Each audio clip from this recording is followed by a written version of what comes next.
గారు. అండ్ ఇప్పుడు సత్యదేవ్ గారిని మాట్లాడవలసిందిగా రిక్వెస్ట్ చేస్తున్నాము. సత్యదేవ్ గారు.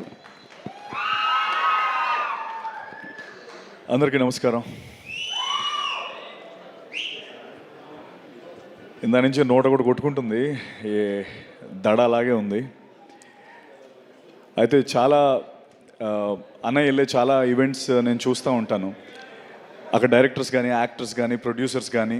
అయితే ఒకటి ముఖ్యంగా సుమగారికి నేను థ్యాంక్స్ చెప్పాలి. సుమగారు, థ్యాంక్ యూ వెరీ మచ్. అన్నయ్య నా ఎదురుగా లేకుండా కొంచెం వెనకాల పెట్టి నన్ను సేవ్ చేశారు. నేను కొంచెం టెన్షన్ లేకుండా మాట్లాడచ్చు.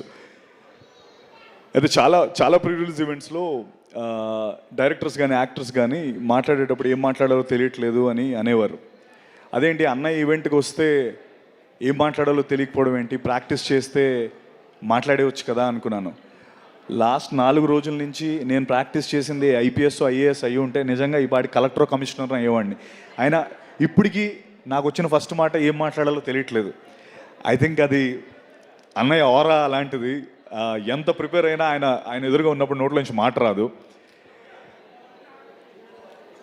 అన్నయ్య మామూలుగా సినిమాలు రిలీజ్ అయిన తర్వాత హిట్ అవుతాయి. నేను ఆనెస్ట్గా చెప్తున్నాను, మా సినిమా ఆల్రెడీ హిట్టే. మీరు ప్రీ రిలీజ్ ఈవెంట్ రావడం మా సినిమా చాలా పెద్ద హిట్. అది మా టీం అంతా మేము నమ్ముతున్నాం. అండ్ ఎక్కడో వైజాగ్లో ఆయన చూద్దామని లాఠీ దెబ్బలు తిన్నప్పటి నుంచి ఆయన చేసిన స్టంట్లన్నీ నేను ప్రాక్టీస్ చేసి ఈ పచ్చబొట్టు పొడిపించుకున్నప్పటి నుంచి, దీన్ని పచ్చబొట్టు అంటాను నేను ఈ దెబ్బని. తర్వాత ట్రైన్కి హైదరాబాద్ వచ్చి ఇక్కడ అన్నీ ట్రై చేసుకుంటూ కింద మీద పడుతూ సినిమాల్లోకి ఎలాగైనా ఉండాలని వస్తున్న మా అందరికీ అన్నయ్య ఇప్పుడు యూజువలీ ఎవరెస్ట్ ఎక్కేటప్పుడు చాలామంది ఈ ట్రెక్కర్స్ అందరూ కొంత దూరం వెళ్ళి ఆగిపోతూ ఉంటారు. ఎందుకంటే వాళ్ళకి వెనక్కి వెళ్ళిపోదాం అనుకుంటారు. నిస్పృహ, నిరాశతో చాలా టెన్షన్ పడుతూ ఉన్నప్పుడు ఆ శిఖరం పైన ఒక జెండా కనిపించినప్పుడు వాళ్ళందరిలో మళ్ళీ శక్తి పుంజుకొని ముందరికి వెళ్తూ ఉంటారు.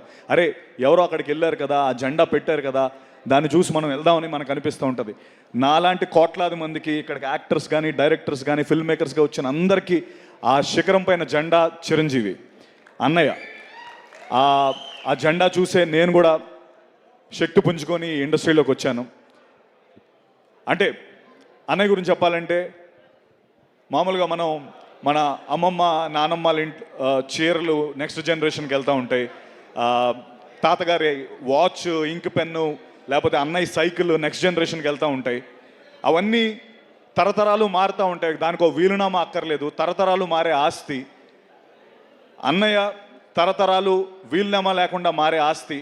నేను అది నా లైఫ్లో చూశాను. నేను రౌడీ అల్లుడు సినిమా నా ఫస్ట్ సినిమా. తర్వాత మా ఇంట్లో నేను ఠాగూర్ తీసుకెళ్ళాను. మా బుడ్డోడు నిక్కీగాడు నన్ను వాల్టర్ వేరేగా 3 సార్లు పట్టుకెళ్ళాడు. So every generation celebrate this name called Chiranjeevi. And అంటే అన్నయ్యతో నాకు చాలా నేను చాలా దగ్గర నుంచి అన్నయ్యని ట్రావెల్ అయ్యాను. అయితే అంటారు కదా, నెవర్ మీట్ యువర్ హీరోస్ అంటారు. అది ఒక సేయింగ్ ఉంది, నెవర్ మీట్ యువర్ హీరోస్. ఎందుకంటే దూరం నుంచి మనం అభిమానించి ఆదరించే మన హీరోస్ దగ్గరికి వెళ్ళేటప్పుడు వీళ్ళు కూడా మనుషులేనా అని అనిపిస్తూ ఉంటుందని దాని గురించి చెప్పిన సేయింగ్. నేను టేక్ మై వర్డ్ అండి, నేను అన్నయ్యని అట్లీస్ట్ ఒక 100 సార్లు కలిసి ఉంటాను. ఆయన he's definitely 100 times than what he is on the screen. అన్నయ్య 100 రెట్లు గొప్ప వ్యక్తి. అండ్ దానికి ఆయన దగ్గర నుంచి చూసే చాలామంది చెప్పే మాట ఇది. అంటే భయ్య ఒక్క నిమిషం, ఇక్కడ ఏదో జరుగుతుంది, నేను అసలే టెన్షన్లో ఉన్నాను. మళ్ళీ మీరు థ్యాంక్ యూ అన్నయ్య. Thank you for setting the Indian film standards so high. నేను అంటే మీ డాన్సులు చూశాను, మీరు డూప్స్ లేకుండా స్టంట్స్ ఇవన్నీ చూసి సినిమాల్లోకి వద్దామని నాకు మిమ్మల్ని చూసిన తర్వాత నిజంగా నాకు చాలా భయం వేసింది. ఎందుకంటే బాలచంద్ర గారు అన్నట్టు he's a combination of Rajinikanth and Kamal Haasan అని ఒక లైన్ ఉంటుంది. అది ఎందుకంటే నువ్వు ఇక్కడికి వస్తే మీడియోక్రిటీతో రాకు, హార్డ్ వర్క్ అండ్ సిన్సియారిటీ అనే 2 ఎలిమెంట్స్ని గుండె నిండా నింపుకొని రా. ఊరికేదో వచ్చేస్తాను మీడియోక్రిటీగా ఇక్కడికి వస్తానని వచ్చేవాళ్ళు రావద్దు అని చెప్పి ఇండియన్ ఫిల్మ్ స్టాండర్డ్స్నే ఒక పెద్ద పొజిషన్లో పెట్టిన వ్యక్తి చిరంజీవి గారు. అది ఎవ్రీ ఇండస్ట్రీ ఇప్పుడు ధనంజయ్ మాట్లాడి ఉండొచ్చు, లేకపోతే బాలా వాళ్ళు మాట్లాడి ఉండొచ్చు, వాళ్ళందరికీ ఒక కామన్ రెస్పెక్ట్ అన్నయ్య అంటే, because he set the bar so high. And thank you very much for that అన్నయ్య. అండ్ జీబ్రా విషయానికి వస్తే, జీబ్రా ఫిల్మ్ నాకు ఏ టైంలో వచ్చిందంటే, నాకు అందరూ ఇండస్ట్రీకి అందరూ ఇండస్ట్రీలోకి వచ్చి ఇక్కడే సెటిల్ అయిపోదామని వస్తారు. అండ్ ఇక్కడే ఎలాగో ఒకలాగా కింద మీద పడి ఇక్కడే సెటిల్ అవుదామని వస్తారు. అయితే ఆ ప్రాసెస్లో నేను కూడా చాలా రోల్స్ చేశాను. చాలా అంటే ఎలాగైనా లైమ్ లైట్లోకి రావాలి, చిన్న చిన్న రోల్స్ చేసుకుంటూ ముందరకు వచ్చాను. అలాగే నేను హీరో రోల్స్ కూడా చేశాను. బట్ ఆ సినిమాలన్నీ ఏవి ఆడలేదు, సెట్ బ్యాక్స్ అయ్యి. ఇన్ఫ్యాక్ట్ కొంతమంది ఏదో క్యారెక్టర్ రోల్స్ చేసే సత్యాన్ని అలా చూడడం హీరోగా చూడలేకపోయామన్నారు. నిజంగా చాలా లోలో ఉన్నప్పుడు, అండ్ నేను ఇది ఎప్పుడు ఈ విషయం చెప్పాలి, నేను చాలా లోలో ఉన్నప్పుడు నాకు ఒక లైట్, ఒక దీపంలో వచ్చిన వ్యక్తి అది మెగాస్టార్ చిరంజీవి గారు. అది ఎందుకో చెప్తాను నేను. అది నేను చెప్పి తీరాలి. ఎందుకంటే నాకు 5 ఏళ్ళు ఉన్నప్పుడు అసలు ఎంటర్టైన్మెంట్ అంటే, లేకపోతే ఏమీ తెలియని వయసులో ఆయన సాంగ్స్ చూసి ఎంటర్టైన్ అయ్యాను. అప్పుడు చిరంజీవి గారు ఉన్నారు. తర్వాత నా ఇంజనీరింగ్ ఫ్రెషర్స్లో నేను డ్యాన్స్ వేసి నా మిస్టర్ సిఎస్సి 4 years నేనే మిస్టర్ సిఎస్సిగా నేను ఉన్నప్పుడు అన్నయ్య ఉన్నారు. తర్వాత నేను ఇండస్ట్రీలోకి రావడానికి నేను వచ్చేటప్పుడు ఎవరు నా ఇన్స్పిరేషన్ అంటే అప్పుడు అన్నయ్య ఉన్నారు. మా బుడ్డోడు పుట్టినప్పుడు కోవిడ్లో పుట్టాడు, వాడికి ఫస్ట్ గిఫ్ట్ అన్నయ్య ఇచ్చారు, అప్పుడు కూడా అన్నయ్య ఉన్నారు.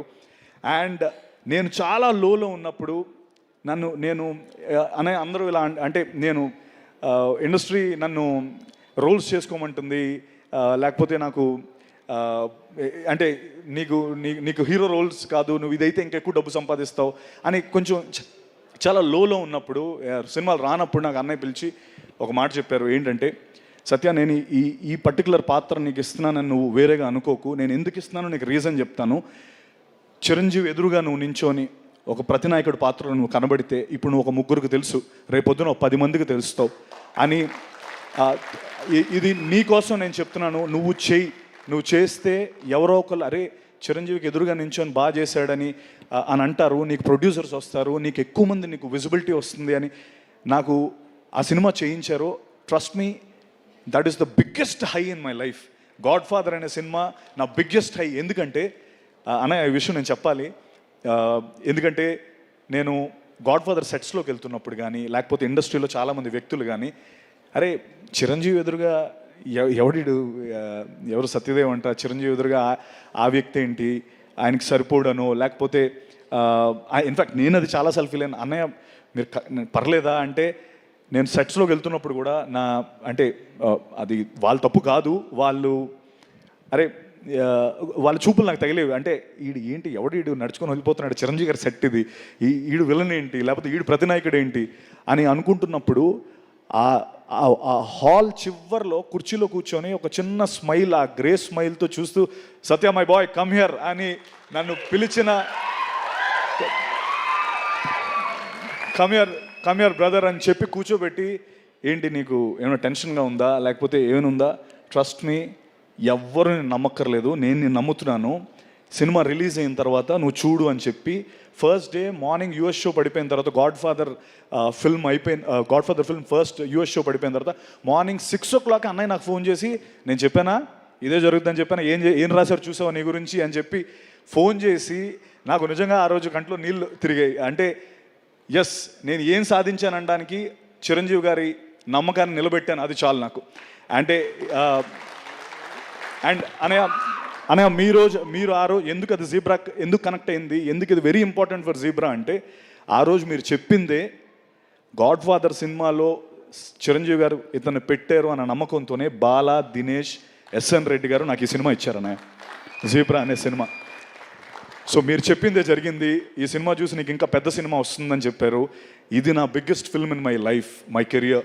ఇంత డబ్బు పెట్టి బాలా, దినేష్ గారు, ఎస్ఎన్ రెడ్డి అన్న ఈ సినిమాకి ఇంత డబ్బు పెట్టి నాకు ఇంత పెద్ద క్యాన్వస్ ఇచ్చారు.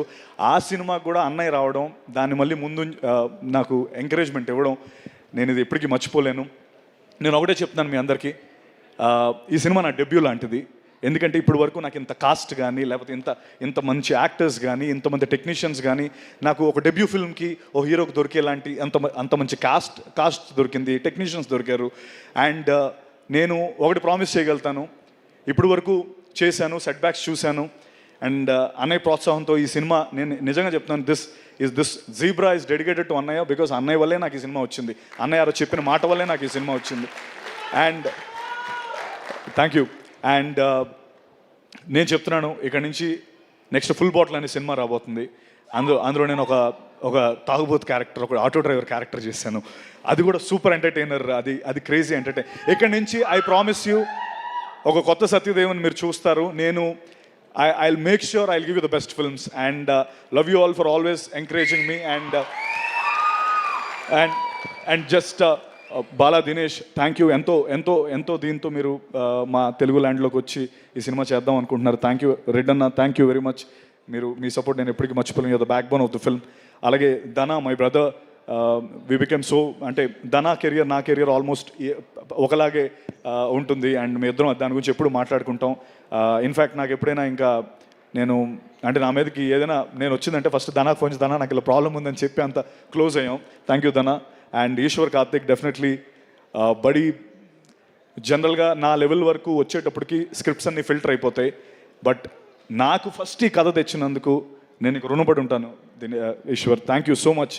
And one last time, sorry Prashanth, thank you Prashanth, busy స్కెడ్యూల్లో వచ్చావు, thank you very much. Ravi garu, thank you so much sir, ఈ సినిమాని సపోర్ట్ చేస్తున్నందుకు thank you very much. Amrutha, Jennifer, thank you very much. And megastar, నేను అంటే నేను ఇంకా చాలా మాట్లాడదాం అనుకున్నాను గురు, నాకు నిజంగా ఇప్పటికీ ఆ టెన్షన్ ఇంకా ఆడుతూనే ఉంది. అంటే ఇక్కడ వచ్చిన చాలామంది నాకు ఫోన్లు చేసి నేను ఈ ఈవెంట్కి రావాలని చాలామంది అడిగారు, బట్ నేను ఓన్లీ కొంతమందికి అకామిడేట్ చేయగలను. వాళ్ళందరూ ఒక్కసారి ఆనండి తెలుస్తుంది అందరికి.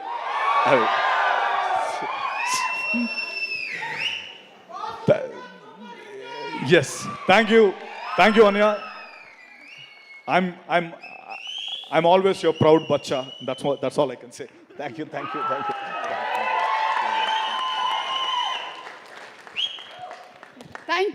You so much Satyadev garu. I'm wishing you super success. ఈ మూవీకి మాత్రమే కాదు, రాబోతున్నటువంటి ఫుల్ బాటిల్కి కూడా.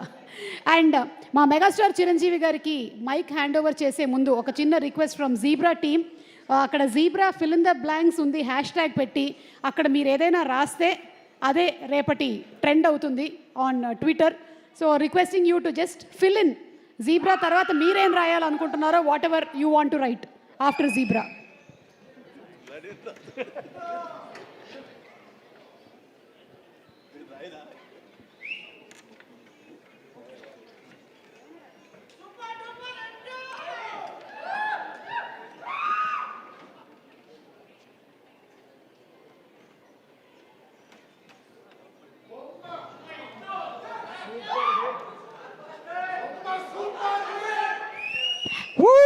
హ్యాష్ట్యాగ్ జీబ్రా బొమ్మ సూపర్ హిట్.